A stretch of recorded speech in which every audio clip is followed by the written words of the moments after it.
को त्याग करके और मेरे शरण में होता है तब मैं उसको नहीं छोड़ता हूँ।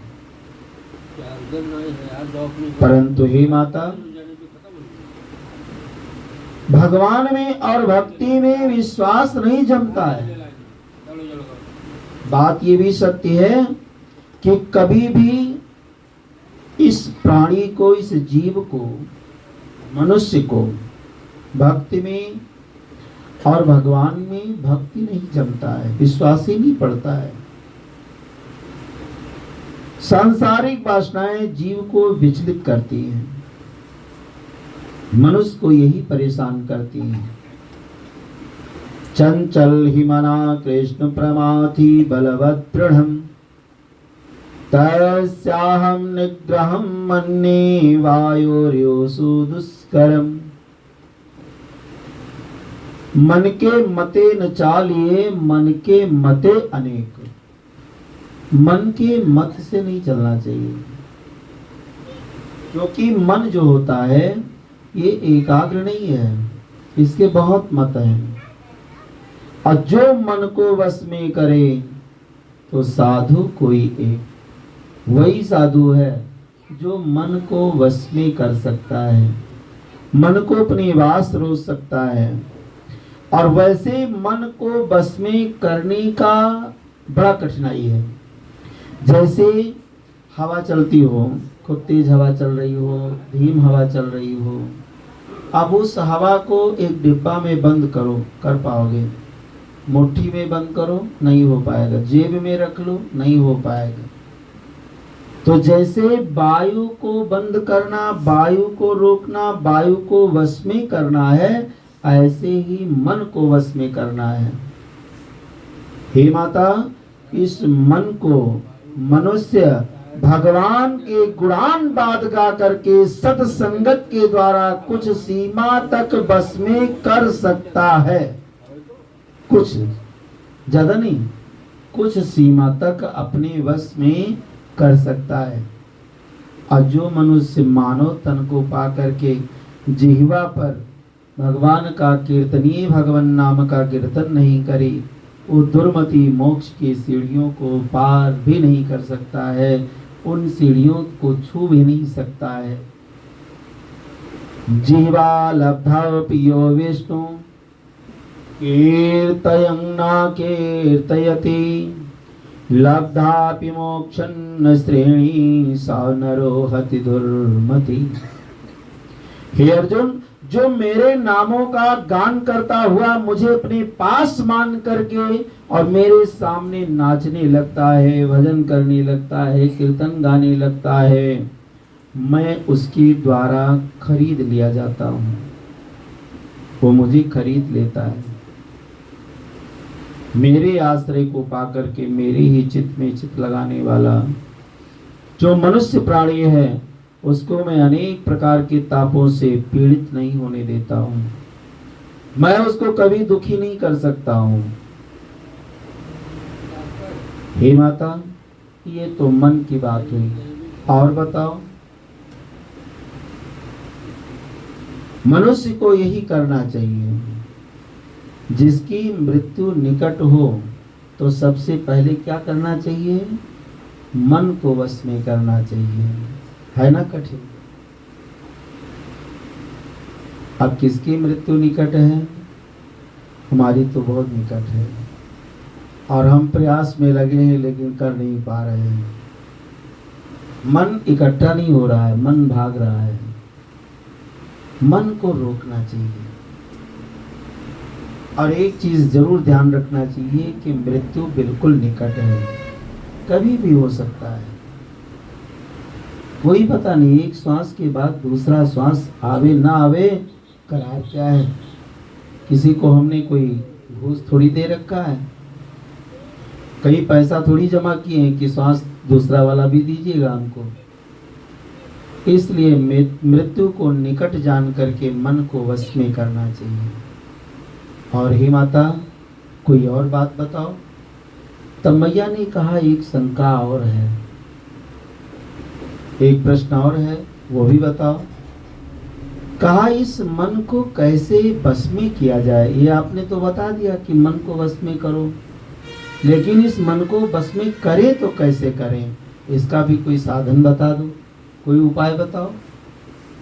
तब भगवान ने कहा सुनो, मनम मना भव मद भक्तो मत्याजे माहम नमस्कुरु मामेव सत्यम ते प्रतिजाने प्रियो असीम में। हे माता, सदैव मेरा चिंतन करो, मेरे भक्तों मेरी पूजा करो, मुझे प्रणाम करो, मुझे ही सब कुछ मानो। निश्चित रूप से मैं तेरे पास रहूंगा, और जब मैं तेरे पास रहूंगा तो तेरा मन कभी विचलित नहीं होगा। लेकिन पहले हमको मानो तो। अब सबसे कठिन यही है भगवान को मानना।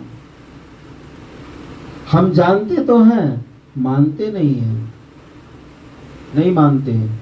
अब देखिए, मानने का मतलब भगवान नहीं कहते हैं कि तुम हम ही को पकड़े बैठे रहो। हाँ, पकड़े मत बैठे रहो, अपना काम करो, तुम जो भी करना है। ये मनुष्य का शरीर है, ये देह है, तो बिना कर्म किए देहवान चल नहीं सकता है, कर्म करना पड़ेगा। लेकिन कर्म को करते हुए मुझे मत भूलो, मुझे याद रखो, मुझे भूलना नहीं है। और जो प्राणी मुझे भूल जाता है वो मुझे प्राप्त नहीं कर पाता है। काम को करते रहो, अब मुझे याद करते रहो, मुझे मत भूलो, मुझे याद रखो। मैं तेरे पास ही हूं, मैं तुझे छोड़कर नहीं गया हूं। इसलिए भक्ति भक्त भगवंत गुरु चतुर नाम वपु एक, तिनके पद बंधन करो ना सत विघ्न अनेक। कोई काम किए हो भगवान आपने किया, हम थोड़ी किए हैं। अच्छा, कुछ भी कर्म करिए, अपने को ना मानिए कि हमने किया है, भगवान को मानिए, ठाकुर जी ने किया है। अब हमारे लिए वो अच्छा है कि बुरा है, इस पर भी चिंतन करने की आवश्यकता नहीं है। अगर वो हमको अच्छा नहीं लग रहा है, बुरा लग रहा है, तो ये भी मानिए कि तो भगवान का ही काम है, भगवान ने किया है, हम थोड़ी किए हैं। ये प्रभु जी की इच्छा थी, यही हो गया जो उनकी इच्छा थी। इसलिए भगवान जो कुछ करते हो सो आप करते हो। भगवान कहते हैं कि हे माता, जो मेरी भक्ति करने वाले होते हैं वो कभी कोई व्याधि नहीं सताती है उनको, मैं उनको कभी व्याधि से नहीं होने देता हूँ, और उसे संसार सागर से मैं पार कर देता हूँ। देवहूति ने कहा तो ये मन को कैसे एकाग्र करें। कहा मन को रोकने का एक साधन है, और वो है संयम। संयम के द्वारा अपने मन को रोका जा सकता है। संयम क्या है? संयम है अपने इंद्रियों को जीतना। जैसे ये हमारी आंख है, सुखदेव जी कहते हैं परीक्षित, ये आंख है। अब आंख कहती है चलो मेला घूमे। अच्छा, मेला क्यों जाते हैं लोग? अच्छा, कोई बूढ़ा व्यक्ति गया हो मेला तो तहाँ तक ठीक है भाई, चलो तीर्थ करने गया है। लेकिन कोई नौजवान व्यक्ति गया है, तो मेला में जब हम घूमते हैं, मेला में घूमने का मतलब है कि यह इंद्री जो हमारी आंख है, ये इंद्री कह रही है कि चलो बढ़िया बढ़िया चीज देखा जाए, बढ़िया वस्तु देखें। तो इस आंख रूपी इंद्री से, मन से कहो कि इसको रोके, हम नहीं देखेंगे। अब ये कहे हम चलो बढ़िया चीज देखें, अब मोबाइल उठाए, अब इस पे बढ़िया फोटो देखने लगे, नहीं देखेंगे, हम राम जी का फोटो देखेंगे। अब जब हम भगवान का फोटो देखेंगे तो कितने दिन तक ये इंद्री कहेगी कि चलो बढ़िया चीज देखें। एक दिन ये थक जाएगी और मान जाएगी, चलो भैया नहीं मानते हैं तो ऐसा ही करें। आइए दूसरी, ये तो आंख हो गया। अब आप जीवा कह रही है कि बढ़िया स्वाद लिया जाए, बढ़िया चीज खाया जाए, तो बढ़िया चीज का स्वाद मत दो इसको, बहुत स्वाद युक्त खाने की जरूरत नहीं है। अच्छा देखिए, एक चीज है, हम बहुत बचपन से अपनी बात बताएं, हम भोजन यदि कर रहे हैं अब भोजन में नमक ज़्यादा है, कम है, नहीं पड़ा है, तेल कम है, कुछ भी मसाला कम, जो भी कम है ज़्यादा है, तो उसको हम बताएंगे नहीं, कहते नहीं है कि ऐसा हो गया है। प्रेम से पान, जो भी पाना है पानी, चलो ठीक। अब जो खाएगा तो अपने आप जान पाएगा। अगर वो स्वाद लेता होगा तो जान पाएगा। हमको स्वाद से नहीं मतलब है, इच्छा है पेट भरने से, भर गया बस, ठीक है, आराम से पा लिए। अब जो ठाकुर जी को पसंद था, भगवान का भोग लग गया, वो प्रसाद हुआ, प्रसाद पाके हम फुर्सत पाए। तो कहने का सीधा अर्थ है कि यह जो रसना है, रसना को रोकिए, जीभ को रोकिए, बहुत स्वाद इसको मत दीजिए।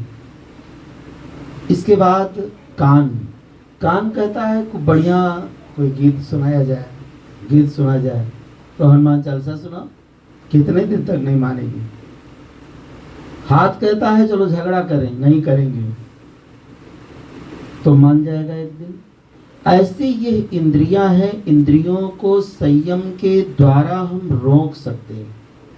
और जब हमारे इंद्रिय रुक जाएंगे, इंद्रिय का दमन हो जाएगा, तो मन अपने आप रुक जाएगा। मन को रुकना पड़ेगा, बस मन आपके बस में हो गया, मन आपके बस में हुआ।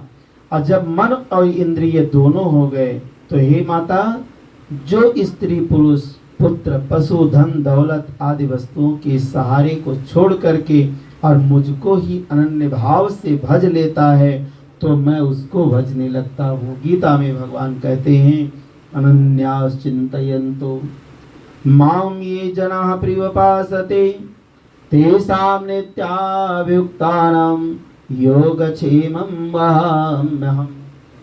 भगवान कहते हैं कि जो जिस भाव से मुझे भजता है, मैं उसको उसी भाव से भजता हूँ। आप देखिए भक्ति करना कितना आसान है। भक्ति के पथ को पकड़ करके हम भगवान के मार्ग तक पहुंच सकते हैं, प्राप्त कर सकते हैं। तो जिसके मृत्यु होने का समय निश्चित हो, जल्दी मरने वाला व्यक्ति हो, उसको जरूर ये दो कार्य करना चाहिए। तो मन को वश में और संयम के द्वारा इंद्रियों को जीतने का प्रयास करना चाहिए। हे माता,